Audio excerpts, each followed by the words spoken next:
என் பெயர் doctor தேலாய் Kuan. நான் அறிவியல் பீடத்தின் துணை டீன் அலைடு ஹெல்த் சயின்ஸ் துறையைச் சேர்ந்தவன். நான் பயோமெடிக்கல் மற்றும் டயட்டெட்டிக்ஸ் மாணவர்களுக்கு கற்பிக்கிறேன். இந்த திட்டத்திற்காக நாங்கள் மின்காந்த மிகை உணர்திறன் நோய்க்குறியை ஆராய்கிறோம். சுருக்கமாக இதை ESS என்று அழைப்போம். ESS பாதிப்பு இருப்பதாக கருதும் பங்கேற்பாளர்களின் பாதுகாப்பு விளைவுகளை ஆராய M-கார்டு எனப்படும் கையடக்க கருவியை பயன்படுத்துகிறோம். இந்த திட்டத்தில் பங்கேற்பாளர்கள் 3 நாட்கள் இந்த கருவியை அணிவார்கள். கருவி அணிவதற்கு முன்னும் பின்னும் இரத்த அணுக்களின் அமைப்பையும் ரூலோ உருவாக்கத்தையும் கவனிப்போம். மேலும் ஹீட் ஷாக் புரோட்டீன், ஹிஸ்டமைன் உள்ளிட்ட ஆக்சிஜனேற்ற குறிகாட்டிகளை ஆராய பிளாஸ்மா சேகரிப்போம்.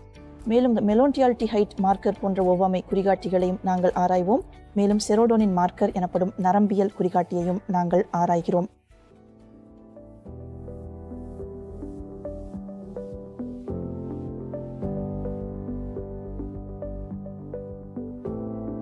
எனவே இந்த மின்காந்த புலத்திற்கு அதிகமாக வெளிப்படும் போது அது இரத்த அணுக்களின் அமைப்பில் மாற்றத்தை ஏற்படுத்தும்.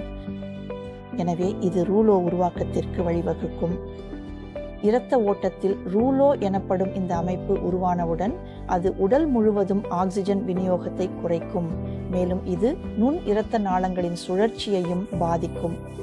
இந்த நுண் இரத்த நாள சுழற்சி பாதிக்கப்பட்டால் அது பல அறிகுறிகளுக்கு வழிவகுக்கும்.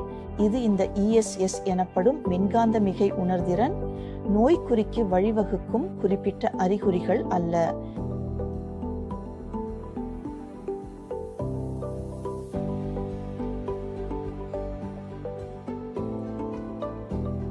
ரூலோ உருவாக்கம் என்பது ஒரு உயிரியல் குறிகாட்டி என்று சொல்வதை விட நான் இதை இப்படி சொல்ல விரும்புகிறேன்.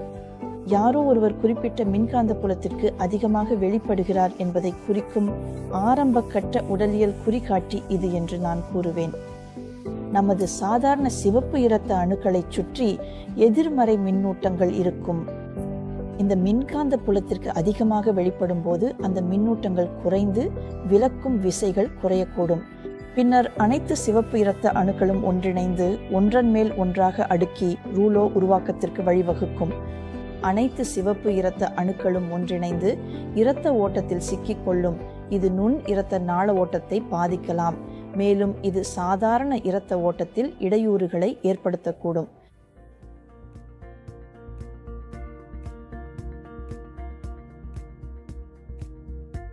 வெறும் 3 நாள் கண்காணிப்பில் 70.3% பங்கேற்பாளர்கள் அறிகுறிகளில் குறிப்பிடத்தக்க முன்னேற்றம் கண்டதாக தெரிவித்தனர். இரத்த அணுக்கள் ஒன்றிணைவதில் 57% குறைவை நாங்கள் கவனித்தோம். இது சீரான இரத்த ஓட்டம், மேம்பட்ட நுண் சுழற்சி மற்றும் செல் அளவில் ஊட்டச்சத்து விநியோகத்திற்கு முக்கியமானது. கூடுதலாக செரோடோனின் அளவு 59 MB அதிகரித்தது. இது சிறந்த மனநிலை, தூக்கம் மற்றும் அறிவாற்றல் செயல்பாட்டிற்கு உதவுகிறது. 3 நாள் குறுகிய கால ஆய்விலேயே முடிவுகள் மிகவும் சாதகமாக இருந்தன. M-கார்டு தொழில்நுட்பத்தில் நீண்ட கால ஆய்வின் போது இன்னும் தெளிவான மற்றும் புள்ளிவிவர ரீதியான குறிப்பிடத்தக்க மாற்றங்கள் ஏற்படும் என எதிர்பார்க்கிறோம்.